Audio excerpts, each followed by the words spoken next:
Sir இந்த போன்ல யாராவது உங்க மனைவி போட்டோ வச்சிருப்பீங்களா? வாய்ப்பு இல்லை. என் மனைவி போட்டோ தைரியமா தமிழ்நாட்டிலே என் மனைவி போட்டோ திறந்த உடனே முருகர் படம் விநாயகர் படம் வச்சிருப்பாங்க நிறைய பேர். அப்படியே என் மனைவி போட்டோ இந்த கூட என் சந்தேகம்னு பாருங்க. நான் ஏன் வச்சிருக்கேன் தெரியுமா?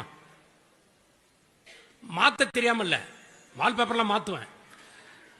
என்னன்னா சார் ஒரு பெரிய பிரச்சனை, மன உளைச்சல், துன்பம், செத்தெல்லாம் தற்கொலை பண்ணிக்கலாம்னு தோணும்.